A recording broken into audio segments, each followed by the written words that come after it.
എല്ലാവർക്കും നമസ്കാരം. കഴിഞ്ഞ ക്ലാസ്സിൽ നമ്മൾ NIS+2 ഹിസ്റ്ററി ചാപ്റ്റർ 3 ആണ് ഡിസ്കസ് ചെയ്തുകൊണ്ടിരുന്നത്. അപ്പോൾ ആ ചാപ്റ്റർ 3 പാർട്ട് 1 വീഡിയോ നമ്മൾ ഓൾറെഡി ചെയ്തിട്ടുണ്ട്. അപ്പോൾ പാർട്ട് 1 വീഡിയോ കാണാത്തവരാരെങ്കിലും ഉണ്ടെങ്കിൽ ആ വീഡിയോ കണ്ടതിന് ശേഷം ഈ വീഡിയോ കാണാനായിട്ട് ശ്രദ്ധിക്കുക കേട്ടോ. അപ്പം ഇതിൽ നമ്മൾ നമ്മുടെ ഹാരപ്പൻ ജനതയുടെ ഒരു ടൗൺ പ്ലാനിങ് സിസ്റ്റം ഒക്കെ എപ്രകാരമാണ് എന്നുള്ളതാണ് പഠിക്കാനായിട്ട് പോകുന്നത്. ശ്രദ്ധിച്ചേ, the town planning proves that they lived A highly civilised and developed life. അതായത് ഈ ഒരു ടൗൺ പ്ലാനിങ് സിസ്റ്റമാണ് എന്ത് പ്രൂവ് ചെയ്യുന്ന തെളിയിക്കുന്നത് നമ്മുടെ ഹാരപ്പൻ ജനതയുടെ ജീവിതം എന്ന് പറയുന്നത് വളരെ പരിഷ്കൃതവും അല്ലെങ്കിൽ വികസിതമായിട്ടുള്ള ഒരു ജീവിത രീതി ആയിരുന്നു അവരുടേത് എന്ന് തെളിയിക്കുന്നതിന് ഏറ്റവും വലിയൊരു ഉദാഹരണമാണ് എന്ത്, നമ്മുടെ ഈ ഒരു ടൗൺ പ്ലാനിങ് സിസ്റ്റം എന്ന് പറയുന്നത്. ക്ലിയർ ആണല്ലോ. ഇനി അടുത്ത് നോക്കിക്കേ, Indus people were the first to build planned cities with scientific drainage system. അതായത് ശാസ്ത്രീയമായിട്ടുള്ള അല്ലെങ്കിൽ ഈ ഒരു സയൻറ്റിഫിക് ഡ്രെയിനേജ് സംവിധാനമുള്ള ആസൂത്രിത നഗരങ്ങൾ ആദ്യമായിട്ട് നിർമ്മിച്ചത് ആരാണ്?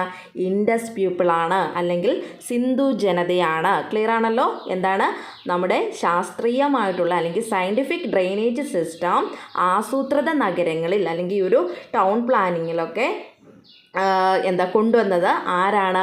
സിന്ധു ജനതയാണ്, അല്ലെങ്കിൽ നമ്മുടെ ഇൻഡസ് പീപ്പിളാണ് എന്നുള്ള കാര്യം മറന്നു പോകാതിരിക്കുക. അടുത്ത് നോക്കിയത് Indus cities were built on a uniform plan. എന്താണ്?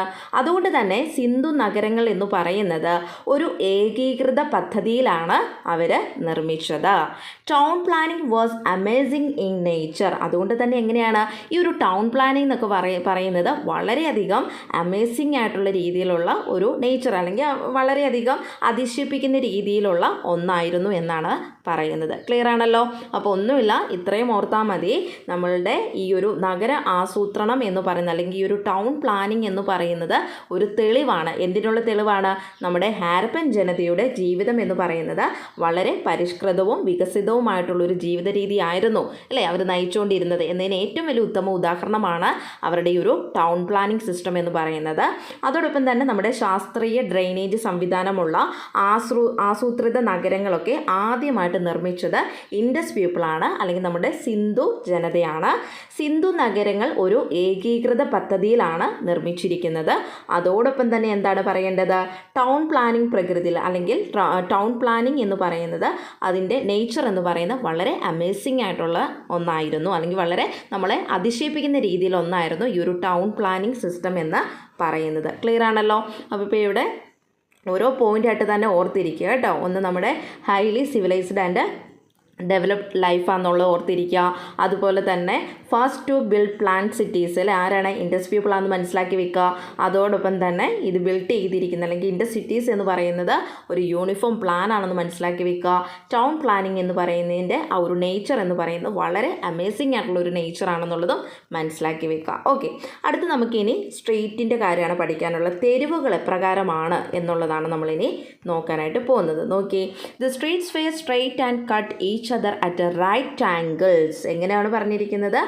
അവരുടെ തെരുവുകളൊക്കെ എങ്ങനെയാണെന്ന് വെച്ച് കഴിഞ്ഞാൽ സ്ട്രെയിറ്റ് ആയിട്ടും അതോടൊപ്പം തന്നെ എങ്ങനെയാണ് റൈറ്റ് ആംഗിൾ ആയിട്ടുള്ള രീതിയിൽ ഒന്നിന് മറ്റൊന്ന് കട്ട് ചെയ്തിട്ടുള്ള രീതിയിൽ അല്ലേ, അങ്ങനെ പരസ്പരം മുറിച്ചിട്ടുള്ള രീതിയിലായിരുന്നു ഇവരുടെ തെരുവുകൾ എന്ന് പറയുന്നത്.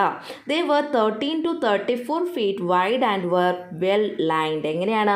13 മുതൽ 34 വരെയുള്ള അത്രയും അടി, ഫീറ്റ് എന്താണ്? അടിയാണ് അല്ലേ. അപ്പോൾ അത്ര അടി വരെ വീതിയുള്ള ഇത് നന്നായിട്ട് അല്ലെങ്കിൽ wide and were well lined ആയിട്ടാണ് അത് റെഡിയാക്കി വെച്ചത്. അല്ലെങ്കിൽ ആ ഒരു സ്ട്രീറ്റൊക്കെ അങ്ങനെയായിരുന്നു. 13 മുതൽ 34 അടി വരെയുള്ള രീതിയിൽ വൈഡ്, അത്രയും വീതിയായിട്ടും അതുപോലെ തന്നെ വെൽ ലൈൻഡ് ആയിട്ടുള്ള രീതിയിലുമാണ് ഇത് കൺസ്ട്രക്ട് ചെയ്തിരിക്കുന്നത്. The streets and roads divided the city into rectangular blocks. അതായത് ഈ ഒരു സ്ട്രീറ്റുകൾ അല്ലെങ്കിൽ ഈ തെരുവുകളും അതുപോലെ തന്നെ റോഡുകളൊക്കെ എങ്ങനെയായിരുന്നു ഡിവൈഡ് ചെയ്തിരുന്നത്? അതായത് ഒരു ആ ഒരു നഗരത്തിനെ ബേസ് ചെയ്തിട്ട് ഈ തെരുവുകളും റോഡുകളൊക്കെ ഒരു ചതുരമായിട്ട് അല്ലേ, ചതുരാകൃതിയിലായിട്ട് പല ബ്ലോക്കുകളായിട്ടായിരുന്നു ഇതിനെ ഡിവൈഡ് ചെയ്തിരിക്കുന്നത്. എന്താണ്? Archaeologist have discovered the lamp post at intervals. അപ്പോൾ ഈ ഒരു ടൈമിലൊക്കെ എന്താണ് ആർക്കിയോളജിസ്റ്റ്, നമ്മുടെ പുരാവസ്തു ഗവേഷകരൊക്കെ ഈ ലാംപ് പോസ്റ്റുകളൊക്കെ കണ്ടുപിടിച്ചു കേട്ടോ, ഡിസ്കവേർഡ് ചെയ്തു. അപ്പോൾ ഇവരിത് കണ്ട ആ ഒരു സമയത്ത് ഇത് ലാംപ് പോസ്റ്റുകൾ കണ്ടുപിടിക്കുകയും അവർ പിന്നെ സജസ്റ്റ് ചെയ്യുകയാണ്, അതായത് നമ്മുടെ തെരുവുകളിൽ ഈ ഒരു ലാമ്പ് പോസ്റ്റ് അവിടെ കൊടുക്കാനായിട്ടും അല്ലെങ്കിൽ തെരുവുകളിൽ ഈ ഒരു സ്ട്രീറ്റ് ലൈറ്റ്സിന് വേണ്ടിയിട്ട് ഈ ലാമ്പ് പോസ്റ്റുകൾ കൊടുക്കണം എന്നൊക്കെയുള്ള രീതിയിൽ അവർ പറയുകയാണ്. ഓക്കെ, പിന്നെന്താണ്, പിന്നെ അതുപോലെ തന്നെ അവർ സ്ട്രീറ്റുകളിൽ ഡസ്റ്റ്ബിൻസ് അല്ലെങ്കിൽ ചവറ്റുകുട്ടകളൊക്കെ സ്ഥാപിച്ചു. കൂടാതെ അവിടെ ഒരു മികച്ച ഒരു മുനിസിപ്പൽ അഡ്മിനിസ്ട്രേഷൻ്റെ ഒരു പ്രസൻസ് നമുക്കവിടെ കാണാനായിട്ട് സാധിക്കുന്നുണ്ടല്ലോ. അപ്പോൾ ഇത്രയും കാര്യങ്ങളാണ് ആ ഒരു സ്ട്രീറ്റിനകത്ത് വരുന്നത്. സ്ട്രീറ്റ്സിൻ്റെ കാര്യങ്ങൾ പറയുമ്പോൾ ഇത്രയും കാര്യങ്ങൾ മനസ്സിലാക്കി വെക്കുക കേട്ടോ. ഒന്നുകൂടെ പറയാം, അതായത് ഈ ഒരു സ്ട്രീറ്റ് എന്ന് പറയുന്നത് വളരെയധികം സ്ട്രെയിറ്റ് ആയിട്ടുള്ള രീതിയിലും അതുപോലെ തന്നെ റൈറ്റ് ആംഗിൾസ് ആയിട്ടുള്ള രീതിയിൽ ഒന്ന് മറ്റൊന്നിനെ കട്ട് ചെയ്യുന്ന രീതിയിലായിരുന്നു ഇവരുടെ സ്ട്രീറ്റ് എന്ന് പറയുന്നത്. 13 മുതൽ 34 അടി വരെയുള്ള വീതിയുള്ള ഇത് നന്നായിട്ട് അല്ലെങ്കിൽ വൈഡ് വീതിയുള്ളതായിട്ടും അല്ലെങ്കിൽ വെൽ ലൈൻഡ് ആയിട്ടാണ് ഇത് ക്രിയേറ്റ് ചെയ്തിരിക്കുന്നത്. അതോടൊപ്പം തന്നെ ഈ ഒരു തെരുവുകളും അല്ലെങ്കിൽ സ്ട്രീറ്റും റോഡ്സും ഒക്കെ ഡിവൈഡ് ചെയ്തിരിക്കുന്ന എപ്രകാരമായിരുന്നു, ബ്ലോക്കുകളായിട്ടാണ് അല്ലേ, ചതുരാകൃതിയിലുള്ള ബ്ലോക്കുകളായിട്ടാണ് വിഭജിച്ചിരുന്നത്. പിന്നെ നമ്മുടെ ആർക്കിയോളജിസ്റ്റുകൾ ഈ ഒരു ലാമ്പ് പോസ്റ്റിൻ്റെ കണ്ടുപിടുത്തത്തോടു കൂടി അവർ പറയുകയാണ് നമുക്ക് സ്ട്രീറ്റ് ലൈറ്റുകളൊക്കെ അവർ സജസ്റ്റ് ചെയ്യുന്നു. അതോടൊപ്പം തന്നെ തെരുവുകളിൽ ഒരുപാട് ചവറ്റുകുട്ടകളും അങ്ങനെയുള്ള കാര്യങ്ങളൊക്കെ അല്ലെങ്കിൽ ഡസ്റ്റ്ബിൻസൊക്കെ അവർ സ്ഥാപിക്കുന്നു. അപ്പം അങ്ങനെ ഈ ഒരു സ്ട്രീറ്റ് ശരിക്കും പറഞ്ഞു കഴിഞ്ഞാൽ ഒരു മുനിസിപ്പൽ ഭരണത്തിൻ്റെ സാന്നിധ്യമാണ്. അപ്പോൾ ആ ഒരു രീതിയിൽ നമുക്കിവിടെ കാണാനായിട്ട് സാധിക്കണം. അപ്പോൾ ഇത്രയും കാര്യങ്ങൾ ആ സ്ട്രീറ്റിൽ കൊണ്ടുവന്ന് കഴിഞ്ഞപ്പോൾ തന്നെ നമുക്കവിടെ ഒരു മുനിസിപ്പൽ ഭരണത്തിൻ്റെ സാന്നിധ്യമാണ് നമുക്കിതിൽ നിന്ന് മനസ്സിലാക്കാനായിട്ട് സാധിക്കുന്നത്. ഓക്കെ, അപ്പോൾ ഇത്രയും കാര്യങ്ങൾ മനസ്സിലാക്കി വെക്കുക. അടുത്ത് നമ്മൾ നോക്കാനായിട്ട് പോകുന്ന ഇവരുടെ ഒരു ഡ്രെയിനേജ് സിസ്റ്റം ഒക്കെ എപ്രകാരമായിരുന്നു എന്നുള്ളതാണ്. നോക്കിയേ, one of the most remarkable features of the Indus valley civilisation is that the city was provided with an excellent closed drainage system. എങ്ങനെയാണ്? എക്സലൻറ്റ് ക്ലോസ്ഡ് ഡ്രെയിനേജ് സിസ്റ്റം ഇല്ലേ. അവരുടെ ആ ഒരു ഡ്രെയിനേജ് സംവിധാനം എന്നൊക്കെ പറയുന്നത് എപ്രകാരമായിരുന്നു? വളരെയധികം ശ്രദ്ധേയമായിട്ടുള്ള ഒന്നാണെന്നാണ് പറയുന്നത് അല്ലേ. അതായത് ഇൻഡസ് വാലി സിവിലൈസേഷൻ അല്ലെങ്കിൽ നമ്മുടെ സിന്ധു നദീതട നാഗരികതയുടെ ഏറ്റവും ശ്രദ്ധേയമായിട്ടുള്ള സവിശേഷതകളിൽ ഒന്നാണ് നമ്മുടെ ഈ ഒരു ഡ്രെയിനേജ് സിസ്റ്റം എന്ന് പറയുന്നത്. ക്ലിയർ ആണല്ലോ? എങ്ങനത്തെ വെറും ഡ്രെയിനേജ് സിസ്റ്റം ആണോ? അല്ല അല്ലേ. ക്ലോസ്ഡ് ഡ്രെയിനേജ് സിസ്റ്റം ഇല്ലേ, അടച്ചിട്ടുള്ള, അത് ഏറ്റവും പ്രധാനപ്പെട്ട ഒരു പോയിൻ്റാണ് കേട്ടോ. ക്ലോസ്ഡ് ഡ്രെയിനേജ് സിസ്റ്റമാണ് ഇവരുടെ ഏറ്റവും വലിയ സവിശേഷത എന്ന് പറയുന്നത്. Each house had its own drainage and soak pit. എന്താണ്? ഓരോ വീടിനും അതിൻ്റേതായിട്ടുള്ള രീതിയിലുള്ള ഡ്രെയിനേജും സോക്ക് പിറ്റും ഉണ്ടായിരുന്നു. പിന്നെന്താണ്? Which was connected to the public drainage. എന്താ ചെയ്തിരിക്കുന്നത്? അത് ഓരോ വീടുകളിലും ഉള്ള ആ ഒരു ഡ്രെയിനേജ് അല്ലെങ്കിൽ സോക്ക് പിറ്റ് എന്ന് പറയുന്നത് പബ്ലിക് ഡ്രെയിനേജിലേക്ക് ഇത് കണക്ട് ചെയ്തിരിക്കുന്നു. അപ്പോൾ അതുകൊണ്ട് തന്നെ എന്തെങ്കിലുമൊക്കെ മാലിന്യങ്ങളോ കാര്യങ്ങളോ ഒക്കെ ഉണ്ടെങ്കിൽ അത് എങ്ങോട്ടാണ് പോകുന്നത്? ഈ ഒരു സോക്ക് പിറ്റിൽ കൂടെ, അല്ലെങ്കിൽ ഇത് പബ്ലിക് ഡ്രെയിനേജിലേക്കാണ് ചെല്ലുന്നത്. അപ്പോൾ അതുകൊണ്ട് തന്നെ ആ ഏരിയയൊക്കെ അപ്പോൾ നിങ്ങൾ തന്നെ ചിന്തിച്ച് നോക്കുക എത്രത്തോളം വൃത്തിയായിരിക്കും എന്നുള്ളത് അല്ലേ. അപ്പം ഈ ഒരു രീതിയിലായിരുന്നു അവരുടെ ആ ഒരു ഡ്രെയിനേജ് സിസ്റ്റം എന്ന് പറയുന്നത്. അടുത്ത് നോക്കിയേ, brick light channels followed through every street.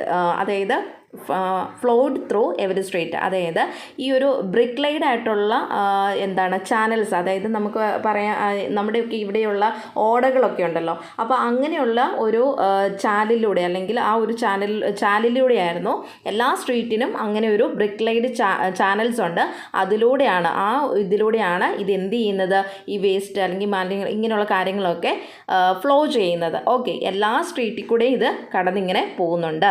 The way covered and hard manholes at intervals four cleaning and clearing purposes. അപ്പം വെറുതെ ഇങ്ങനെ കുറേ വേസ്റ്റുകളും കാര്യങ്ങളും പോകുന്നതിന് വേണ്ടിയിട്ട് മാത്രമാണ് ഇവർ ഇത് ക്രിയേറ്റ് ചെയ്തിരിക്കുന്നത്. അല്ല, ഇത് ക്ലീൻ ചെയ്യണം ഇടയ്ക്കൊക്കെ അല്ലേ. അപ്പോൾ അതിന് വേണ്ടിയിട്ട് അവരുടെ ഈ ഒരു ഡ്രെയിനേജ് സിസ്റ്റം ക്ലീൻ ചെയ്യുന്നതിന് വേണ്ടിയിട്ടും അല്ലെങ്കിൽ അതിൻ്റെ ശുചീകരണത്തിനൊക്കെ വേണ്ടിയിട്ട് എങ്ങനെയാണ് അതിൻ്റെ ഇടയിലൂടെ തന്നെ മാൻഹോൾസ് ഉണ്ടായിരുന്നു. നോക്കിക്കേ, manholes at intervals four cleaning and clearing purposes.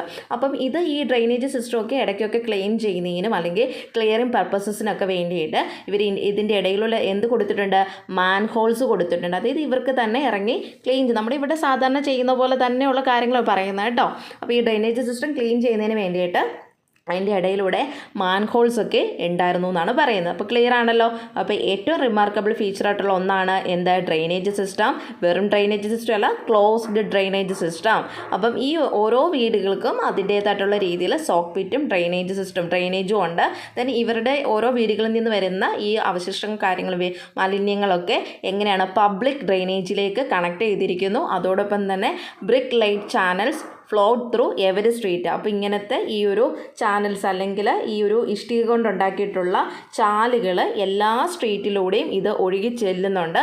പിന്നെ ഇത് വെറുതെ ചാൽ നമ്മൾ ഉണ്ടാക്കിയിട്ടേക്കുന്നൊന്നുമല്ല, എന്താണ് ഇടയ്ക്ക് ഇത് നമുക്ക് വൃത്തിയാക്കുകയൊക്കെ ചെയ്യണം. അതിന് വേണ്ടിയിട്ട് ഇടയിലൂടെ മാൻഹോൾസും കാര്യങ്ങളൊക്കെ അവർ സെറ്റ് ചെയ്തിട്ടുണ്ട്. ഓക്കെ, അടുത്തതാണ് ദ ഗ്രേറ്റ് ബാത്ത്. എന്താണ് ഗ്രേറ്റ് ബാത്ത് കൊണ്ട് അർത്ഥമാക്കുന്നത് നോക്കിക്കേ. The most striking feature in Mohenjodaro is the great bath. അതായത് നമ്മുടെ മോഹൻജിദാരോയിലെ ഏറ്റവും ശ്രദ്ധേയമായിട്ടുള്ള ഒന്നാണ് എന്തെന്ന് പറയുന്നത് ഗ്രേറ്റ് ബാത്ത് എന്ന് പറയുന്നത് അല്ലേ. It consist of a large quadrangle. In the centre there is a huge swimming pool approximately 39 feet long, 23 feet wide and 8 feet deep with the remains of galleries and rooms on all four sides. എന്താ പറഞ്ഞിരിക്കുന്നത്?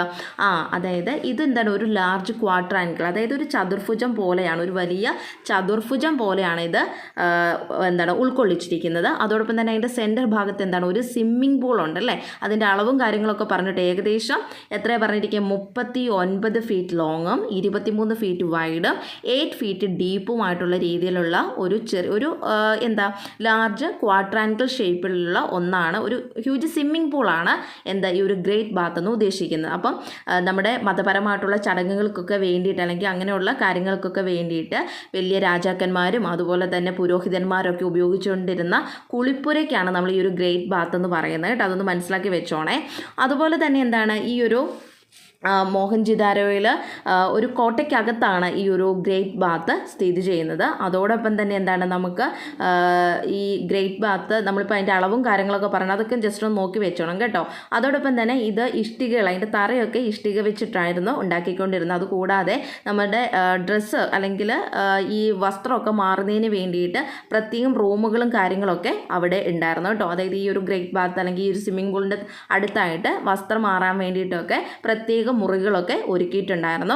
കൂടാതെ എന്താണ് പിന്നെ ഈ great bath had 8 feet thick outer walls. അതുപോലെ തന്നെ ഇതിൻ്റെ walls അല്ലെങ്കിൽ പുറമേയുള്ള വോളുകൾ എന്നൊക്കെ പറയുന്നത് 8 feet തിക്കാണെന്നുള്ളത് മനസ്സിലാക്കി വെക്കണം കേട്ടോ. അതായത് 8 അടി കട്ടിയുള്ള രീതിയിലുള്ള പുറം ഭിത്തികളും ഇതിന് ഉണ്ടായിരുന്നു. പിന്നെ അതുപോലെ തന്നെ നമുക്ക് ഈ ഒരു സ്വിമ്മിംഗ് പൂളിലേക്ക് വേണ്ടിയിട്ടുള്ള ഈ ഒരു വെള്ളമൊക്കെ നിറയ്ക്കുന്നത് ഇതിൻ്റെ തൊട്ടടുത്ത് ഒരു കിണറുണ്ടെന്ന് പറയുന്നത്. അപ്പോൾ ആ കിണറ്റിൽ നിന്നായിരുന്നു ഇതിലേക്ക് വേണ്ടിയിട്ടുള്ള വെള്ളം നമ്മൾ നിറച്ചുകൊണ്ടിരുന്നത്. കൂടാതെ ഇതിനകത്ത് വരുന്ന മലിനജലം ഒക്കെ ഡിസ്ചാർജ് ചെയ്യുന്നതിന് വേണ്ടിയിട്ട് എന്താണ് the water was discharged by a huge drain. അതായത് അതിന് വേണ്ടിയിട്ടുള്ള ചില സംവിധാനങ്ങളും ഇവർ ഒരുക്കിയിട്ടുണ്ടായിരുന്നേ. അപ്പോൾ ഇവിടെ മനസ്സിലാക്കി വെക്കേണ്ടത് ഇത്രയേ ഉള്ളൂ. നമ്മുടെ രാജാക്കന്മാരുടെയും അല്ലെങ്കിൽ പുരോഹിതന്മാരുടെയും ഒക്കെ മതപരമായിട്ടുള്ള ചടങ്ങുകൾക്ക് അങ്ങനെയുള്ള കാര്യങ്ങൾക്ക് വേണ്ടിയിട്ട് ഉപയോഗിച്ചുകൊണ്ടിരുന്ന ഒരു കുളിപ്പുരയാണ് ഈ ഗ്രേറ്റ് ബാത്ത് എന്ന് പറയുന്നത്. മോഹൻജിദാരോയെ ബേസ് ചെയ്തിട്ട് ഏറ്റവും ശ്രദ്ധേയമായിട്ടുള്ള ഒന്നാണ് ഈ ഗ്രേറ്റ് ബാത്ത്. കൂടാതെ ഇതൊരു ചതുർഭുജം പോലെയാണ് ഉൾക്കൊള്ളിച്ചിരിക്കുന്നത്. അതിൻ്റെ അളവും കാര്യങ്ങളൊക്കെ പറഞ്ഞിട്ടുണ്ട്. കൂടാതെ ഇതിന് റൂമുകളിലൊക്കെ എങ്ങനെയാണ് നമുക്ക് വസ്ത്രം മാറുന്നതിന് വേണ്ടിയിട്ടൊക്കെ റൂമൊക്കെ ഇവർ ക്രമീകരിച്ചിട്ടുണ്ട്. കൂടാതെ ഇതിൻ്റെ അകത്തേക്ക് അല്ലെങ്കിൽ ഈ സ്വിമ്മിംഗ് പൂളിലേക്ക് വെള്ളം നിറയ്ക്കുന്നതിന് വേണ്ടിയിട്ട് അടുത്തുള്ള വെല്ല് അല്ലെങ്കിൽ കിണറ്റിൽ നിന്നായിരുന്നു വെള്ളം നിറച്ചുകൊണ്ടിരുന്നത്.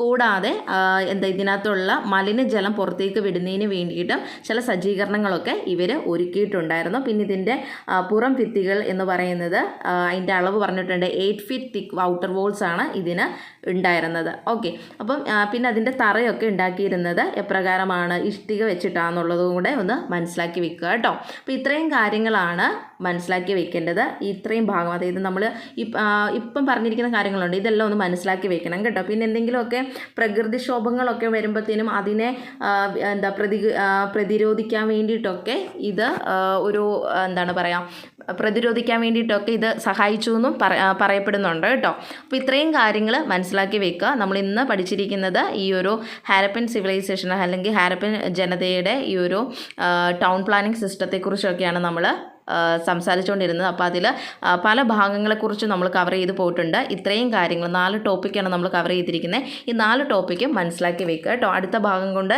ഈ ഒരു ചാപ്റ്റർ കംപ്ലീറ്റ് ആകുന്നതായിരിക്കും. അപ്പോൾ നിർത്തുന്നു. NOSൻ്റെ ബാക്കി പാഠഭാഗങ്ങളുമായിട്ട് അടുത്ത ക്ലാസ്സിൽ കാണാം. താങ്ക്